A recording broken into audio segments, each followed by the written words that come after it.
let's go to the scrolls and find out what they thought, not to a historian that wants to present them as a harmless pacifist group that just sits in the desert and contemplates their navel or something, waiting for God to bless them. No, they're pretty radical. They believe that Rome will be overthrown, that they're going to live to see it, and once their teacher dies, they have this teacher they call the true teacher, the right teacher, just like the Jesus followers. And they believe that once he dies, within 40 years, the end will come. Does that sound familiar? Like, this generation will not pass till all these things are fulfilled, Mark 13.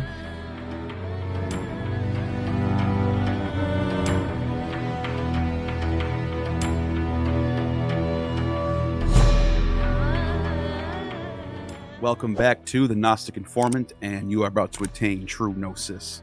And today I'm with Dr. James Tabor. You all know him. You all love him. We last fall went to Israel together.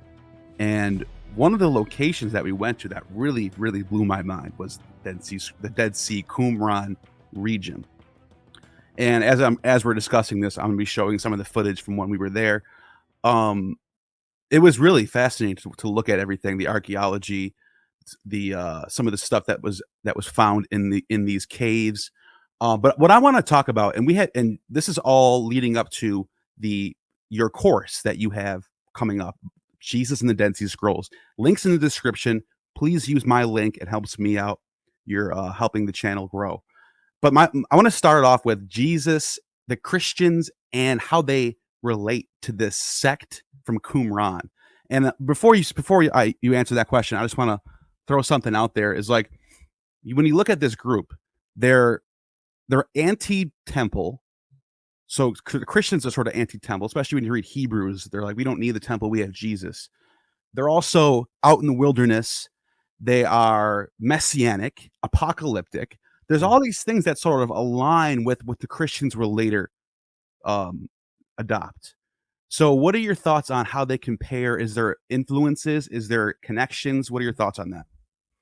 Absolutely. And that's why I could have just done a course on the Dead Sea Scrolls, and I think there would have been a lot of interest. But I wanted to add the J word for a good reason, because you've already alluded to it. I've got a list here. I'll just give it really quick. Apocalyptic, messianic, preparing the way in the wilderness. So you ask them, what are you doing? Like John the Baptist, what are you doing? Preparing the way in the wilderness, Isaiah 40, verse 3. New covenant, that's a big one. There's no other Jewish group that said, we're the new covenant people, except Jesus and this group. Children of light, that phrase is never used in any Jewish literature except New Testament, Paul and Jesus, and the Dead Sea Scrolls. You'd think someone would have used it. A prophet or teacher like Moses, emphasis on the Holy Spirit, a council of 12. We're getting down to specifics, and an inner group of 3. They didn't call them apostles, but I mean, what a parallel. Sell your possessions, communal living. You mentioned the Jerusalem temple. They say we're the temple. We are the temple. Paul says this, so you don't even have to go as late as Hebrews. And what do we do when we offer prayers? Those prayers are our sacrifices. There's a text that says, build me a temple of men, of humans. Uses the male, but it's understood. So that's 12 parallels right there. Now, the way I always emphasize it with my students and in this course, name 2 other groups of the time, Dead Sea Scroll group, Pharisees, Sadducees. None of these 12 fit those other 2 groups. Not one of them. Like, both groups believe in God, both groups use the Hebrew scriptures and so forth. But that doesn't tell you what they really believe. That's like saying all Christians use the Bible. Yeah, but I mean, how do they use it? And what do they think about it? So this group is so parallel that when the scrolls were discovered in the 47 to 52, by 55, we read an article by Edmund Wilson in the New Yorker. It's part of the course. It's a download, a PDF download. It's about 60 pages. So this is a wonderful course to really dig deep. And he's a reporter, so it's easy to read. You know what he says? This is in the 50s when people haven't begun to figure all this out. He said, this this could be threatening to Christianity, because do we have a form of Christianity in scare quotes, like the Jesus movement, 100 years, 150 years before Jesus? And that would mean Jesus is derivative somehow, or Right. just reflecting an older kind of idea? Well, there's no question how you, uh, let's put it this way, how you explain that could vary. You could say, well, it's in the air, it's part of the atmosphere of apocalyptic messianic groups. That's true, but I named quite a few very specific things. Like I already said, there's no other group that says we're the new covenant people. Right. They also call themselves people. I say, what did they call themselves? There's a bunch of names, but one of the things they call themselves is the Yachad. And the Yachad means the together group. Guess what in Greek that would be? Church, meaning the Cluster. assembly of our special people that's just us.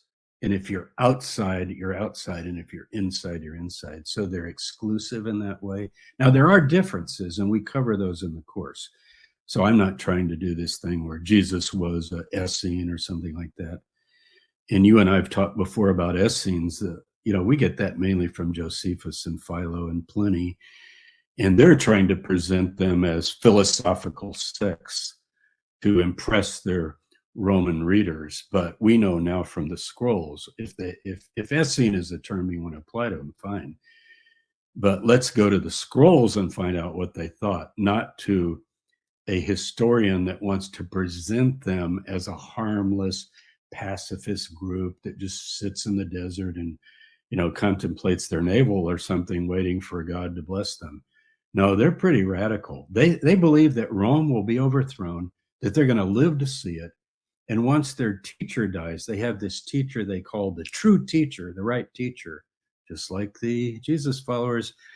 And they believe that once he dies, within 40 years, the end will come. Does that sound familiar? Like this generation will not pass till all these things are fulfilled, Mark 13. So yeah, the parallels were pretty obvious. Over the years, people have tried to say, yeah, but there's all these differences, and there are, Right. but that does not in any way remove the parallels. So that's what we do in the course. We explore every aspect of that in 10 lectures, Jesus and the Dead Sea Scrolls. So it's an amazing study. So many people don't read the scrolls. I know I'm not trying to flatter you here, but one of the things I know about you from the very start is you've always got your nose in an ancient book of the actual text, always, right? I don't care if it's a Roman historian or what. And so that's the thing you've got to do. Everybody talks about the scrolls, but nobody reads the scrolls. There's some people do, but very few people. If you ask the average person, they're very interested in the scrolls. And then you go, have you had a chance to read them? No, I'd like to someday. Well, how would you start? Look at this. These are the scrolls when I started Yeah. in grad school. Here are the scrolls today. This is the book we're going to use, 600 pages to probably 150 If pages. you want an easier one, you can get the Vermesh. What's his name? Vermesh Geza. Yeah, that's this, That's but different cover. yeah. That's Yeah. That one's very easy. It's very well it's very translated. easy to read. So people, even if you said, I'm just going to read the scrolls, you really do need a guide. You need a teacher. I mean, I know this years of teaching them. As you draw students into the scrolls and show them what is what, well, this one's dated before this, and you can see the movement here. It's just like saying, well, I'm going to read the New Testament on my own. I don't need anybody else. Yeah. You're just going to miss a lot that has been discovered by scholars and academics over the years as they put all this together. And you can still have your own independent conclusions. Sure. But it's very important to educate yourself, particularly on the dating and the sequence of things. Right. Let me ask you about one more thing before I get to some differences. I want to ask you about because when I was there with you, I remember you showed us the mikvah rituals. Oh, yeah. These are like ritual washings. Is this different from what a baptism is, or is there some similarities? What are your thoughts on that? Well, I think there's some similarities. Now, all Jewish groups go to the pool. A mikvah means a pool, a gathering of waters. Running water is the best because then you got the river, clean, going downstream. But a pool is adequate as long as it's being supplied with some fresh water. So, but with most Jewish groups, it's like in the Torah, after menstruation, after sexual intercourse, if you defiled yourself by touching a dead body, going to a funeral, something like that.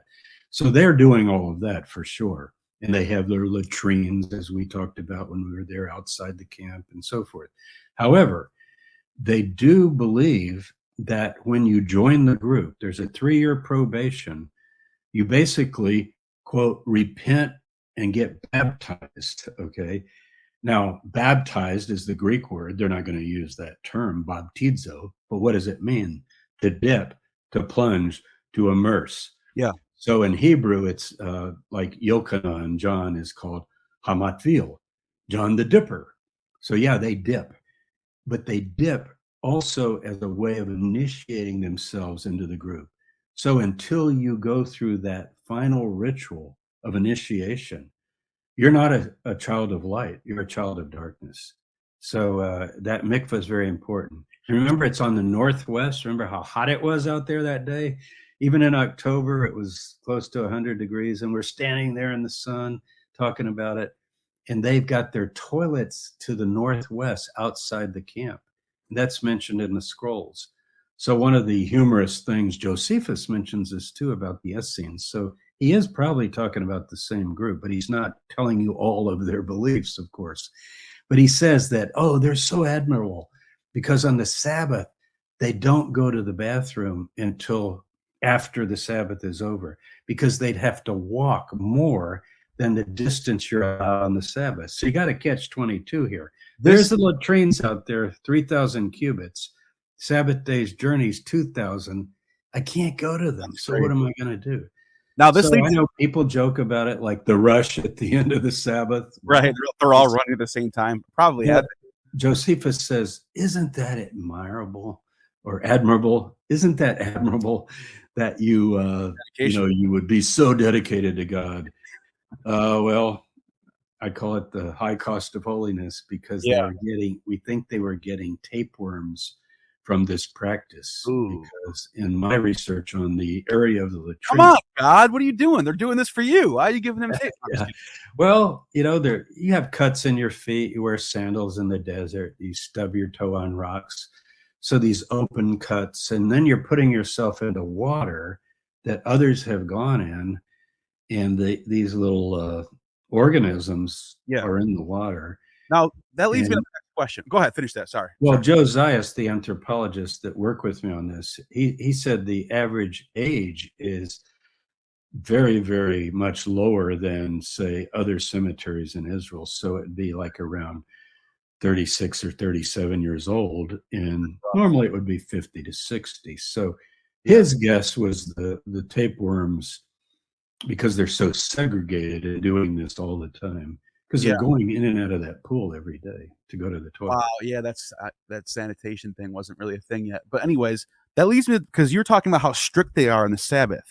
Christians aren't. Well, we look at it now because there's so much evolution of Christianity throughout the first 3 centuries of Christianity, and then you get like Paul, and even in the first century, Paul comes along, and there's big changes happening early on. So it's hard to say what Jesus was actually like. But if we're going to go with like Christianity being not as strict about the Sabbath, having this idea of, you're circumcised in the heart, not in the flesh. It's not what goes in the body, it's what comes out. All that sort of spiritual cleansing. Whereas these people in Qumran are strict about the laws. Like there's no playing games. Absolutely. One of the laws that I read in there is, if your animal falls into a ditch during the Sabbath, you're leaving it. You're not touching it. But that's exactly what Jesus says in one of the parables. He reverses that, saying, come on, you're really gonna not go and get your animal? Of course you're gonna get your animal, like dummy. Like, what's the sense in that? Now, some people might point to that and say, obviously Jesus wasn't part of this Qumran sect, and it's like, okay, sure, that's a good point. But you can also make the argument is he's around those people, which is why he's addressing that issue, Maybe he was maybe he was in this group of people, didn't like this, and wanted to change this rule. What are your thoughts on that? Yeah, my sense is he probably is not a member or anything like that. He doesn't seem to reflect that, but he's certainly aware. One thing we do get from Josephus is, yes, there's the headquarters group at what we call Qumran. That's our best interpretation. There are different views of how that was used, but maybe as a spiritual headquarters, because it has a perimeter wall of holiness around it and the mikvah coming in and out. So I don't think he was a card-carrying member, let's say. And remember, this would be over 100 years after the death of the teacher. So most groups get more diverse as other generations come. The end didn't come, but they're still holding on to their faith. Think of the Jehovah's Witnesses, the Mormons, Seventh-day Adventists. They're over 100 years old, but they're not the same as they were in the 1850s or the 1830s. Things change because prophecy fails, expectations get adjusted. But I still think they would have disliked him. They would have thought he was a flaming liberal, so to speak, as we say today, because as he says, my yoke is easy and my burden is light. And the yoke is the yoke of the Torah. And we do have enough passages that I think are early. They're in the Gospel of Mark, they're in Q, where he does seem to exhibit this sort of humane side of the Torah, not as legalistic as we think the Pharisees are, but like, don't necessarily worry about ritual defilement like washing your hands. It's a good custom, but basically he makes a joke. He says that's going to come out in the toilet. It's translated as thus he made all foods clean, but a better translation would be it goes into the toilet. So he's actually saying, the kind of things you're worried about doesn't really affect the lives of people. So even the animal in the pit would be a good example. It's actually not even a parable. He's healing on the Sabbath, and people are objecting. We think Pharisees, like, you do that other days of the week. We're here to worship God. And he goes, oh, but you would let an animal out of a pit, right? Well, see, the Pharisees did allow that. They're more humane, more liberal. Right. And he said, oh, you do that, but you don't care for a human. So he knew that there were even groups more to the right, as we say today, right and left. He's very well aware of them, for sure.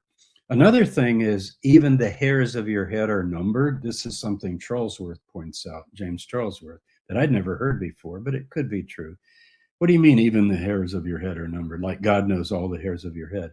Well, they actually were into this phrenology idea, and they would number the hairs of the head. They would count the hairs of the head. There's things in the scrolls about that. And it has to do with certain views of physiology. So he might even be kind of talking to people that are very into that kind of thing and saying, well, God could number your hairs, but why don't you worry about what God really wants rather than counting your hair? Whether that's exactly parallel, I'm not sure, but he's got a very cynic. It's interesting, yeah. Mm-hmm. Anyways, our time is up for now, and I want to just remind everybody the links in the description. This course is going to be amazing. Dr. Tabor has been studying the subject for years and years and years and years and years. So it's very well worth it to be there and check this out. There's going to be a lot more on this subject. There's a lot more to say. There's only so much we could say in this time, but definitely, if you want to know more, sign up for the course. Links in the description. Thank you.